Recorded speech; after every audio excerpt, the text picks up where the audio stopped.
Hello there, Year 3, and welcome to Set B of Victorian Academy, our final text for the term. So, as usual, we're going to go read through all the questions and see how we can achieve full marks for each answer.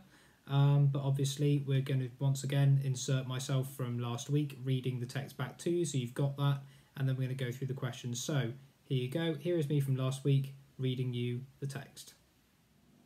Now that you can't send your little ones up a chimney or down a mine, where can you be sure they'll learn equally tough lessons in life? Victorian Academy, formerly the Ragged School, is the answer you should have given. Now write it out 100 times. Ours is a school with values, Victorian values. But, as we approach the end of both the century and Queen Victoria's reign, we also want to look forward to the future. That is why we promise the very best in modern teaching. Lessons for today's Britain. As you would expect, we have a clear focus on the 3 R's: reading, writing, and arithmetic. However, we also believe that the 3 D's are just as important: discipline, dullness, and the dunce's hat. Our children enjoy a wide range of English lessons, from copying down what is written on the blackboard to copying down what the teacher is saying. In maths, they experience the sheer joy of chanting times tables for hours on end. In topic, they might also be learning exciting lessons about the world around them and reciting the names of all the stations on a given railway line. Woo, woo. Stern staff, hand-picked for their meanness and scary scowls. Our super strict teachers make sure the first thing the children learn is not to breathe without permission. Regular use of the cane ensures that only colour in their lessons is black and blue. We also value experience in our teaching support staff, much more than skill or knowledge. Most of them will have been pupils themselves very recently and will be keen to give as good as they got last year. No room for fun. We offer the perfect setting for our focused learning. Our cold, drab classrooms can pack in up to 60 pupils at a time. They have high-set windows to prevent children getting distracted by anything of interest, and of course, we keep boys and girls as far apart as possible.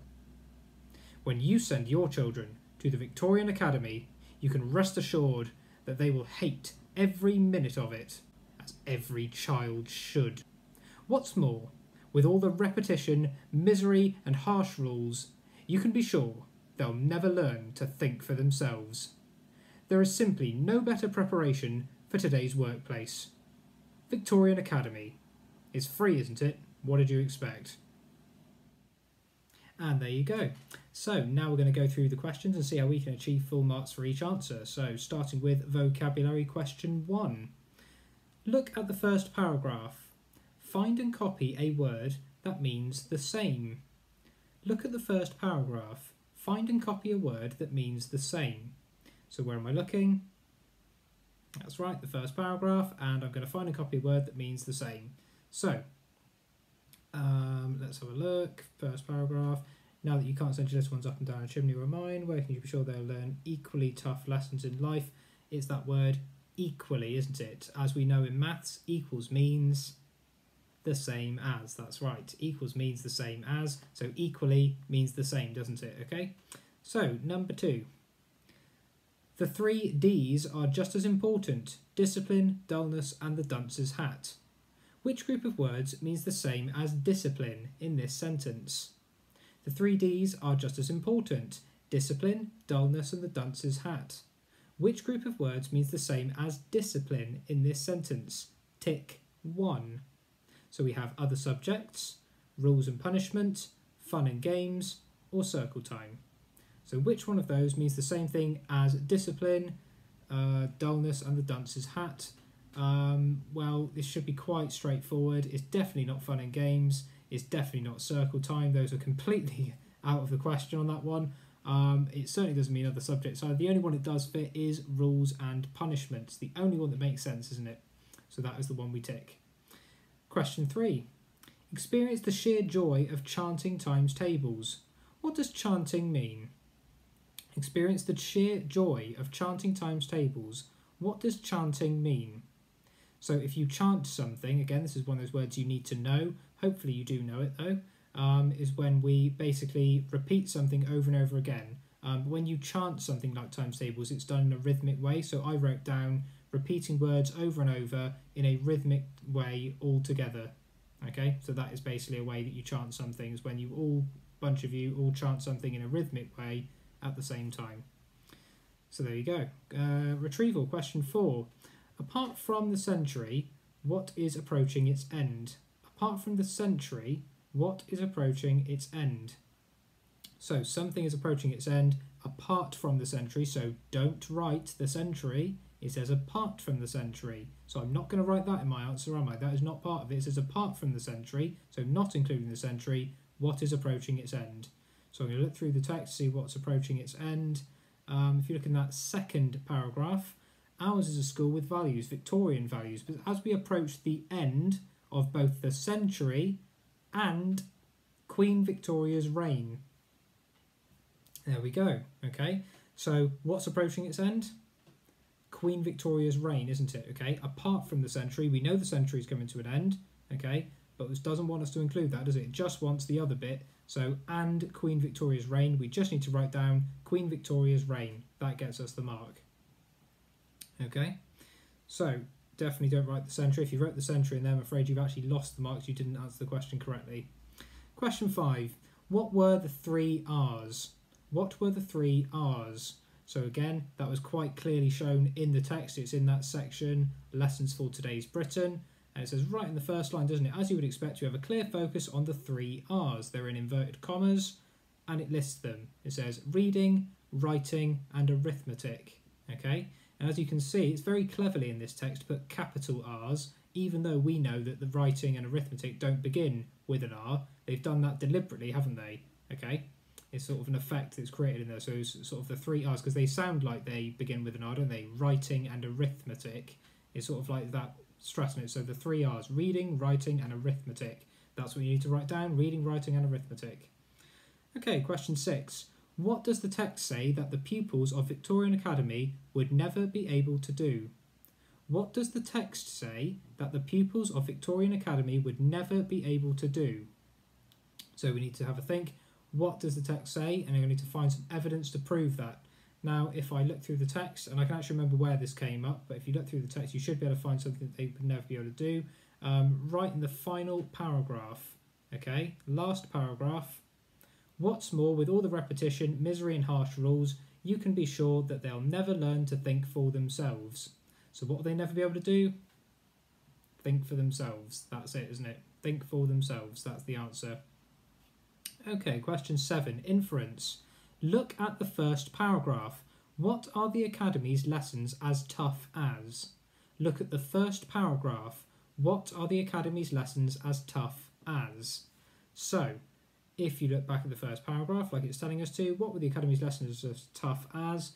The only thing that's in there, I did find this one a little tricky, to be honest, when I was looking through it. The only thing it can be is that first line, isn't it? Okay, you can't send your little ones up a chimney or down a mine. That's what it's as tough as. Now, instead of that, you can send them to the Victorian Academy. So it's sort of like saying if they could do that, now they could do this. Okay, so that's what it's comparing it to. So it is literally sending your little ones up a chimney or down a mine, isn't it? Okay, so it's what I've written down is working up a chimney or down a mine. Working up a chimney or down a mine. That is the answer. Okay, question 8. Look at the section headed Lessons for Today's Britain. Why does it end with the words woo woo? Give 2 reasons. Look at the section headed Lessons for Today's Britain. Why does it end with the words woo woo? Give 2 reasons. So I need 2 reasons why it ends with woo woo. Now you may remember that I read that in a bit of a funny way, okay? I didn't read it as woo woo, really upbeat, did I? I read it as a strict Victorian, okay? Woo woo. Because that's how I imagined it should be read. I'm pretty sure I'm right, but we'll see. So yeah, find that bit where it says woo woo is at the end of the Lessons for Today's Britain. So why was it written there? Okay, what was the point, the significance of that being there? So we've got, if you actually read the full sentence, In topic, they might also learn exciting lessons about the world around them by reciting the names of all the stations on a given railway line. So woo woo could be the sound of the train, couldn't it? Like woo woo on the train, okay? So it could be like that. Or it could be an expression of excitement or joy, couldn't it? Okay, it's basically trying to make it seem like it's really going to be enjoyable, because it does say there, our children enjoy a wide range of English lessons. So it's trying to make it seem like you're going to really enjoy it. So it's almost like saying woo, as in you're really going to like it, or it could be woo woo like a train. So there you go. Question number 9. Regular use of the cane ensures that only colour in their lessons is black and blue. This means regular use of the cane ensures that the only colour in their lessons is black and blue. This means, so what does that mean? Regular use of the cane. Now hopefully you know what a cane is. If you don't, it's basically a really big stick, could have sometimes been a ruler, which would basically be used to slap on their hands, okay, if children were misbehaving. So teachers were actually allowed to hit the children if they were misbehaving or not being sensible. That is what it was like in Victorian days.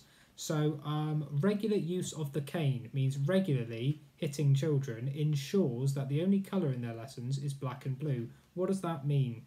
So it basically is telling you that it means that one, is two meanings in there. One, the lessons were quite boring. Okay, they're quite black and blue. But also there's another meaning that obviously literally if you were to hit someone with it, you'd get black and blue marks on your hands, wouldn't you? Okay, because you're being hit with a cane. So let me just read how I wrote it. I said lessons were boring, lacked colour. Children would get bruised, black and blue from being hit from the cane. There you go. So question 10, summarising. Using the whole text, tick one box in each row to show whether each statement is true or false. We're very good at doing these now. Using the whole text, tick one box in each row to show whether each statement is true or false. So we've got the Victorian Academy believes it is a good school. Is that true or false? So I can just find some evidence to prove my point. So if I look through the text, we can see in that second paragraph actually, it says, this is why we promise the very best in modern teaching. So does the Victorian Academy believe it is a good school? Not do you believe it, does the Victorian Academy believe it's a good school? Of course it does. It thinks it's amazing, doesn't it? It says, we promise the very best in modern teaching. That's my evidence that proves it must be true. That one is true, isn't it? Next, the Victorian Academy likes to teach fun and exciting lessons. I'd like to think we got this one immediately without even having to look at the text. It's very obvious this one is definitely false. There's no way that's true, is it? Okay, it even literally has a subheading called No Room for Fun. Okay, so it definitely is not trying to teach you fun lessons, is it? No room for fun. We don't do fun at our school. Okay, we're all about strict discipline and hard work. And the last one, the boys and girls are allowed to sit together. Well, there's some more evidence in there. It's in that no room for fun section actually, right at the bottom. We keep boys and girls as far apart as possible. So are they allowed to sit together? No, they're kept as far apart as possible. That one is false. So it should have been true, false, false. And question 11, authorial intent. They will hate every minute of it, as every child should. What does this tell you about the attitudes of the Victorians? They will hate every minute of it, as every child should. What does this tell you about the attitudes of the Victorians? So again, this is all about your interpretation of it, okay? So what do you think it tells you about the attitudes of the Victorians, okay, based on how it's been written? They will hate every minute of it, as every child should. It sort of tells you that they don't respect children, they don't value children, they're just all about hard work, aren't they? So here's how I wrote my answer. It's quite a long answer I wrote here. I'm going to read you what I've got. So I've said, the Victorians believed in the importance of hard work and strict discipline. It didn't matter whether the children enjoyed school or not. What mattered was that they were learning and doing what they were told. That's my answer, okay? So it's quite clear, quite detailed. The Victorians believed in the importance of hard work and strict discipline. Now, to be honest, that probably would have just got you the mark on its own, but I've went into a bit more detail. It didn't matter whether the children enjoyed school or not. What mattered is that they were learning and doing what they were told. So there we go. That is the last question, everybody, which means we've now finished all of our pixel text. I really do hope you've enjoyed watching my videos and that you've been gaining a lot from them. They have been quite fun for me to make, to be honest, so it has been really, really good for me to do this too. But yeah, I really hope you've all benefited much from this, and just make sure that you keep up your reading, keep on checking the text over and over again, read it back through, read the question again, make sure you've got enough detail to achieve full marks for the answers, okay? And if we do find something too tricky in a test, you can always leave it and then come back to it and double check it again when you've got a bit more time. But don't sit there and panic. Always make sure that you do the ones you can do first and then go back and double check later. So thank you very much, everyone. It has been wonderful. Take care and keep on reading.